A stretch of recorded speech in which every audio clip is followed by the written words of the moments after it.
Morning students, this is a video on the story of English. Group D जो set होता है आपके question में, उसमें स्टोरी ऑफ इंग्लिश से क्वेश्चन आता है। तो इसमें स्टोरी ऑफ इंग्लिश में हम लोग कुछ प्रश्नों को तैयार कर लेंगे और निश्चित रूप से इन्हीं प्रश्नों में से आपको एग्जामिनेशन में क्वेश्चंस आएंगे। Questions will surely come from the questions which we are going to discuss now. अब जो क्वेश्चन हम लोग पढ़ेंगे स्टोरी ऑफ इंग्लिश में, ग्रुप डी आपके क्वेश्चन पेपर में होगा ये। तो जो क्वेश्चन आपको बताने जा रहे हैं, जो पढ़ा रहे हैं, इसी में से क्वेश्चन आएगा। ये बहुत ही ऑथेंटिक मटेरियल है मेरे पास, तो इसी में से आपको क्वेश्चन आना है। इससे बाहर का कुछ नहीं आएगा, क्योंकि बहुत सारी किताबों को मिला करके देखा है मैंने, तो उसमें ये क्वेश्चंस ही लगभग सब में हैं। ठीक है, तो ज़्यादा परेशान होने की ज़रूरत नहीं है। जो आपको मैं पढ़ाने जा रहा हूँ, एक या दो वीडियो में फिनिश हो जाएगा story of English, and after that you will be able to answer any question. ये कोई बहुत डिफ़िकल्ट नहीं है। ठीक है, so we are going to start this. Right a brief note on how English began. English कैसे start हुआ, शुरू हुआ, इंग्लिश भाषा, इसके विषय में एक नोट लिखिए, संक्षिप्त नोट लिखिए। किस पर? हाउ इंग्लिश बिगैन, अंग्रेजी भाषा कैसे शुरू हुई, इस पर आपको नोट लिखना है। तो क्या लिखेंगे कि द इंग्लिश वी स्पीक, हम लोग जो इंग्लिश बोलते हैं, today has developed from the speech of the 3 Germanic tribes. हम लोग जो अंग्रेजी बोलते हैं वह डेवलप हुआ है 3 जर्मनिक उपजातियों, जनजातियों की भाषा से। 3 अंग्रेज, 3 जर्मनिक, जर्मन की 3 जनजातियां थीं और उनका नाम था एंगिल्स, सैक्सन्स एंड जूट्स। इन तीनों की मिली जुली भाषा का नाम इंग्लिश है। आज का जो इंग्लिश है, that is the combined name of the effects of Angles, Saxons and Jutes. They were Germanic tribes. ये जर्मन देश की, जर्मनी जो देश है उसका एक ट्राइब है। ठीक है, और उनकी भाषा एंगिल्स, सैक्सन्स एंड जूट्स। तो ये लोग जो बोलते थे, इसी का मिला जुला रूप आज हम लोग अंग्रेजी भाषा के रूप में पाते हैं। So these 3 tribes are popularly known as the Anglo Saxons. So इन्हीं 3 ट्राइब्स को हम लोग लोकप्रिय ढंग से, इनका नाम है एंग्लो सैक्सन्स। तो एंग्लो सैक्सन्स का मतलब क्या हुआ कि 3 जर्मनिक ट्राइब्स। इसको याद करना चाहिए, समझना चाहिए कि English which we speak today has developed from the speech of 3 Germanic tribes called Angles, Saxons and Jutes. These 3 tribes are popularly known as the Anglo Saxons. These tribes attacked England. इन जनजातियों ने अंग्रेज पर क्या, England पर इन लोगों ने आक्रमण किया, attacked, in the 5th century। कब? इन द 5th century, 5वीं शताब्दी में। And gave the country it's name and it's language.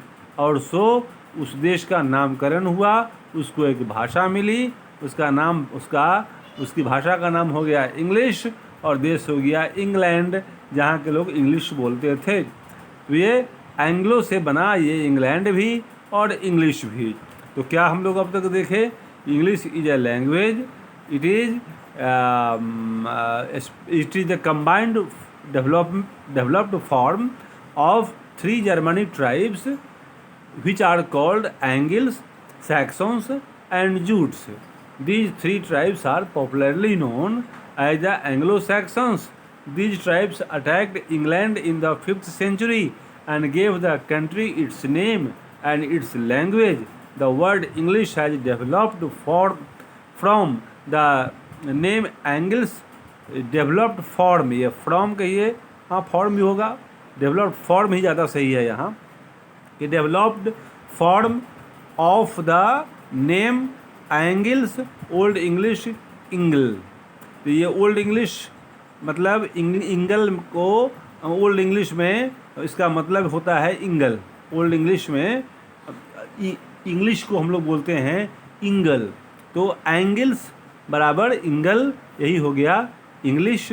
तो क्या है ये, तो वही कहानी कि जर्मनी की 3 जातियाँ, उनका नाम एंगल्स और सैक्सन्स और ज्यूट्स, और इन तीनों ने 5वीं शताब्दी में इंग्लैंड पर आक्रमण किया और उस देश को नाम कर दिया, उसका नामकरण कर दिया इंग्लैंड, और इनकी भाषा वहाँ की हो गई भाषा, इसका नाम इंग्लिश। तो ये यही है कि इंग्लिश वर्ड, ये पुराना जो एंगल्स है उसी से बना है English. Which languages they are called English, ENGLISH, ये देखिए ये इंग्लिश ही उच्चारण है। तो इंग्लिश किस लैंग्वेज को कहते हैं हम लोग, तो इंग्लिश इज डिराइव्ड, वो लिया गया है इंग्लिश कहाँ से, from Engle, which means old English. This name given by the Saxons the Germanic invaders to the languages used by the natives of England. ये जर्मनिक इन्वेडर्स के द्वारा आक्रमण करने के बाद जो उनकी भाषा थी जिसका वो यूज करते थे, उसी को ये इंग्लिश के रूप में मान्यता मिली। तो इंग्लिश क्या है, डिराइव्ड फ्रॉम इंगल, इंगल से लिया गया है, विच मीन्स ओल्ड इंग्लिश, जिसका मतलब पुराने इंग्लिश है। This name given by the Saxons, this name was given, यहाँ वाज रहेगा, तो this name was given by the Saxons the Germanic invaders to the language use by the natives of England. तो ये अंग्रेज के जो वहाँ के रहने वाले जो इंग्लैंड में लोग थे, उनके द्वारा जो भाषा यूज की जाती थी उसका नाम रखा गया इंग्लिश। ठीक है, सैक्सन्स लोगों ने आक्रमण किया कहाँ पर, इंग्लैंड पर, तो और इंग्लैंड के लोग जो भाषा वहाँ का आम आदमी बोलता था उसको मान्यता मिल गई इंग्लिश के रूप में। मतलब इस पर there is a heavy effect, heavy powerful effect of Germanic language on English, English पर जर्मन भाषा का बहुत बड़ा प्रभाव है। ये story of English we are studying. After that question number 3, name 2 effects of the world wide spread of English. Angrezi का जो प्रभाव पूरी दुनिया में फैलाव हुआ, इसके 2 प्रभाव बताइए, 2 प्रभाव, 2 इफेक्ट्स। तो ये 2 effects of the world wide spread of English, English का जो वर्ल्ड वाइड स्प्रेड हुआ इसका 2 इफेक्ट बताना है आपको। तो बहुत सिंपल है, the 2 main effects of the world wide spread of English are the emergence of new national varieties of English, the emergence of new national varieties of English. ये new varieties of English, English का variety सब पैदा हो गया, emerge कर गया, उत्पन्न हो गया क्या, तो इंग्लिश का वेराइटी सब, नेशनल वेराइटी, राष्ट्रीय स्तर पर इंग्लिश का कई वेराइटी पैदा हो गया। ये इफ़ेक्ट हुआ स्प्रेड का, अंग्रेजी भाषा फैली पूरी दुनिया में, तो इसका इफ़ेक्ट हुआ। पहला इफ़ेक्ट ये हुआ कि बहुत प्रकार की अंग्रेजी भाषा राष्ट्रीय स्तर पर उत्पन्न हो गई। मतलब अंग्रेज जहाँ भी गए वहाँ अपनी भाषा लेते गए, और वहाँ की जो लोकल भाषा थी, वहाँ की जो मातृभाषा थी, वहाँ की जो क्या बोलते हैं एक्सप्रेशन करने का जो लैंग्वेज था, उसको इन्होंने अपने में आत्मसात कर लिया। तो इंग्लिश प्लस वहाँ की मातृभाषा, and that became a new language, so there is a new variety of English. तो इस प्रकार से अंग्रेज जहाँ भी गए वहाँ की भाषा को अपनी भाषा में फेंक लिया, और इस प्रकार से एक नई वैरायटी अंग्रेजी की राष्ट्रीय स्तर पर on national level emerged, like American English. For example, we can say that one is American English, Australian English, Canadian English, and the development of new Englishes, और न्यू इंग्लिशेज के फॉर्म में एक नई इंग्लिश की परंपरा डेवलप हुई। New varieties of English in countries where English was not a mother tongue, Indian English, Nigerian English, ये सब डेवलप हुआ है। English was not a mother tongue, जहाँ इंग्लिश मातृभाषा नहीं थी, वहाँ जैसे भारत में ही इंडियन इंग्लिश, नाइजीरियन इंग्लिश, ये सब डेवलप हुआ।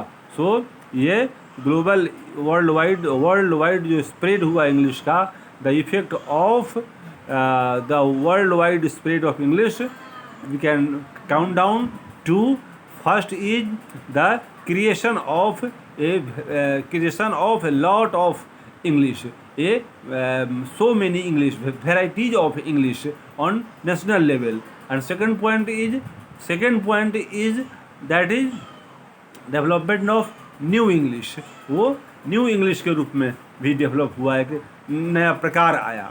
ठीक है, तो पहला हुआ कि वैरायटी बन गया, और एक हो गया आपको वो न्यू इंग्लिश के तौर पर भी एक सामने आया अंग्रेजी. तो ये न्यू इंग्लिश और वैरायटी ऑफ इंग्लिश, ये दो प्रकार की का इफेक्ट पड़ा, और ये इंग्लिश का फॉर्म बदल गया. ठीक है, so this is the effect of world wide spread of English. Why did the Old English period fail to produce literature of much significance? ये ओल्ड इंग्लिश पीरियड क्यों फेल कर गया? ये लिटरेचर, साहित्य, महत्वपूर्ण साहित्य पैदा करने में ओल्ड इंग्लिश में बहुत महत्वपूर्ण कोई साहित्य नहीं हुआ. क्यों? Why did the Old English period fail to produce literature of much significance? Old English why did fail? क्यों फेल कर गया अच्छा साहित्य पैदा करने में? Answer, the old English period failed to produce literature of much significance because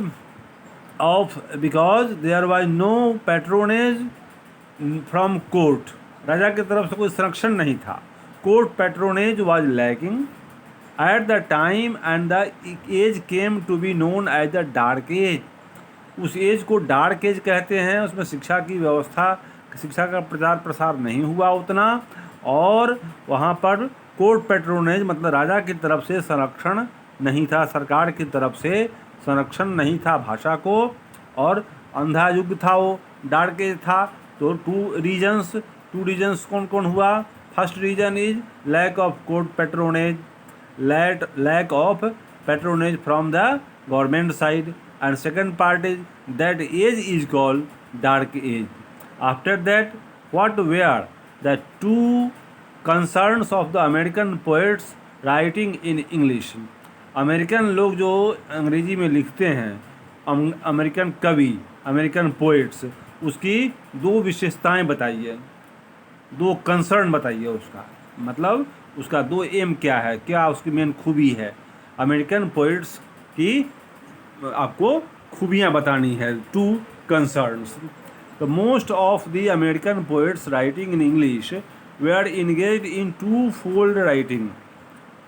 to fold task, दो प्रकार के कार्य में लगे हुए थे.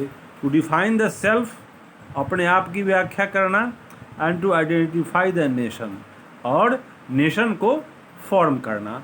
सो सेल्फ को डिफाइन करना था और नेशन को भी आइडेंटिफाई करना था. The two concerns often merge in the question what is an American.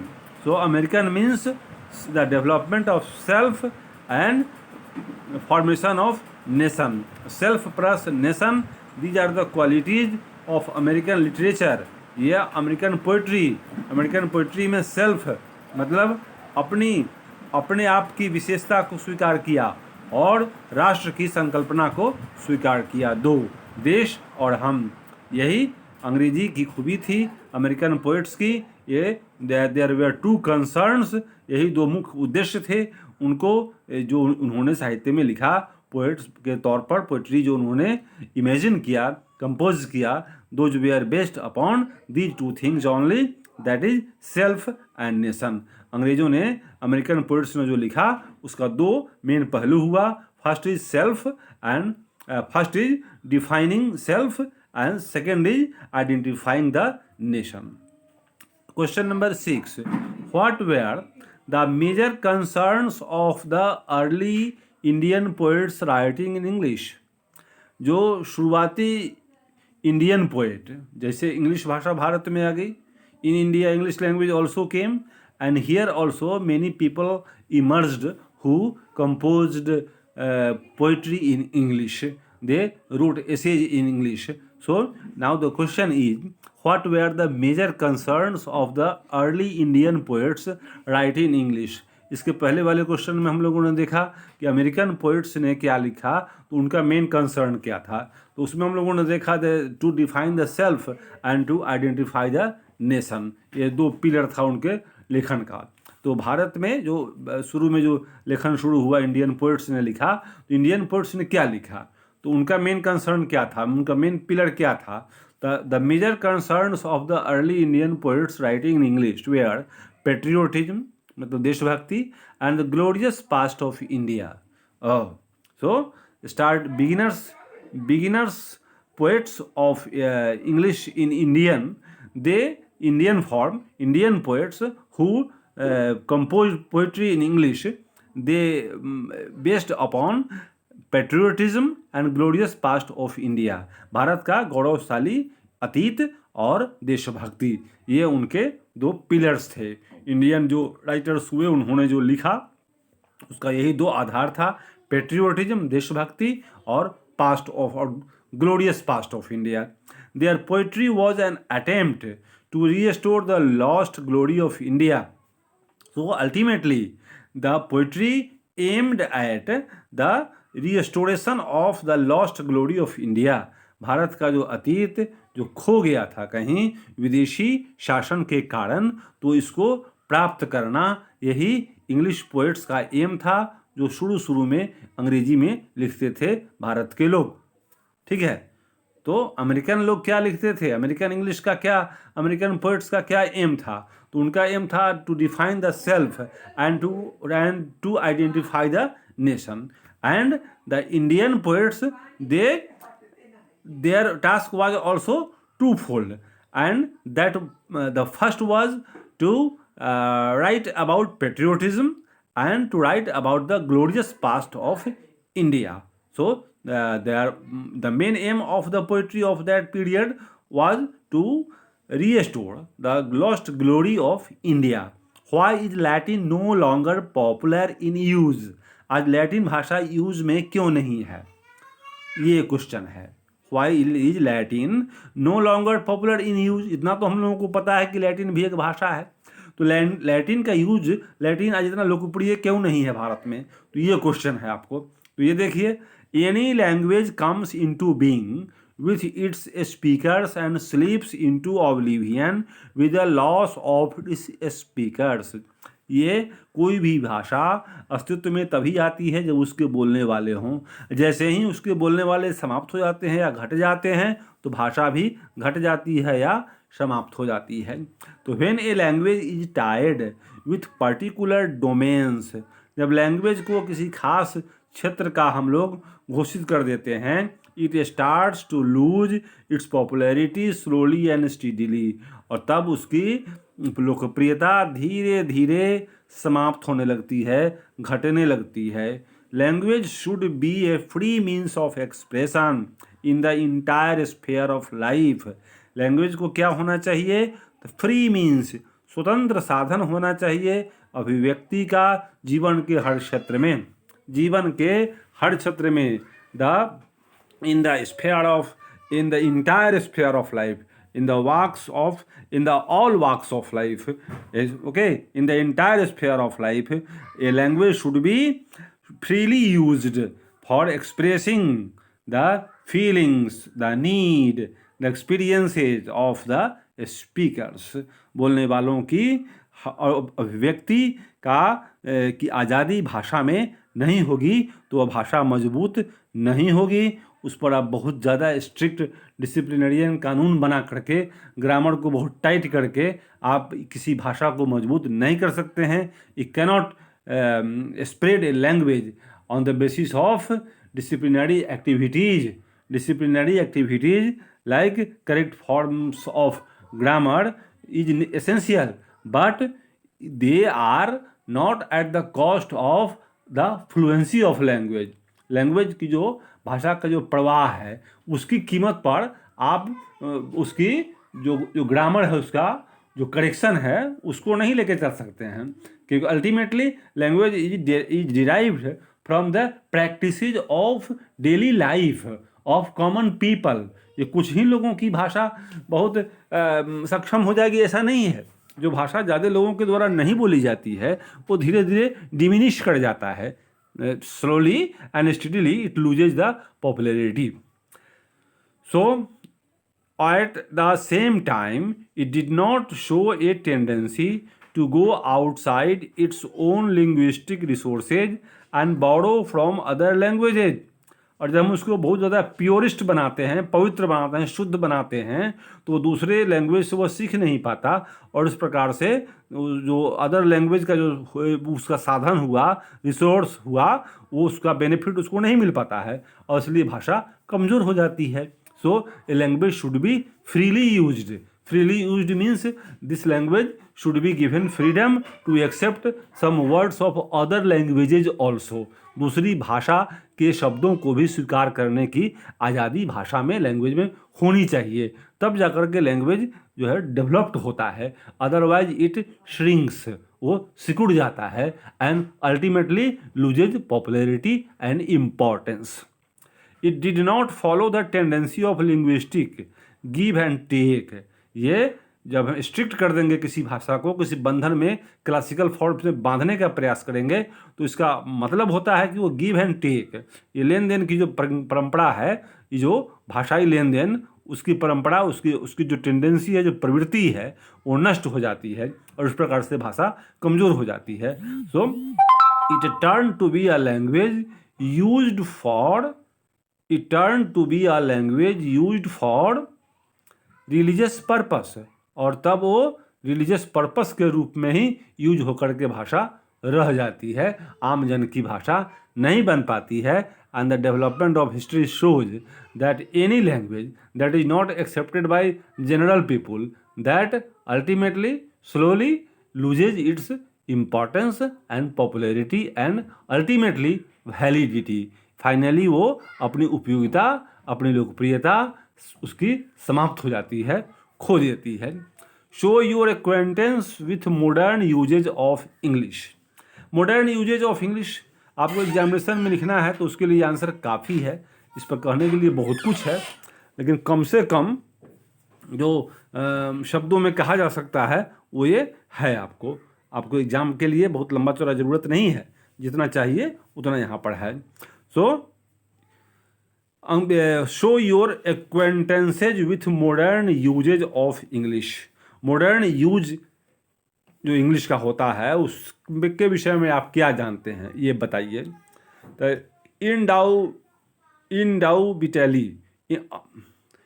इंड्यूबिटेबली मतलब अनडाउटली, ये इसके लिए दूसरा वर्ड लिखिएगा अनडाउटली, UNDOUBTE, अनडाउटली। तो ये इंड्यूबिटेबली मतलब undoubtedly, DOUBT doubt TEDELY, undoubtedly. तो इंड्यूबिटेबली मतलब undoubtedly, undoubt no doubt. So English has become a language of science. Language of science English क्या हो गया? तो language of science, technology and commerce. Its popularity can be added to the expansion in its usage. It has become an inseparable part of our daily life, entering into most of our domain of language use. There is distinct variety of English used in cyber world. It has become unavoidable part in code mixing and switching.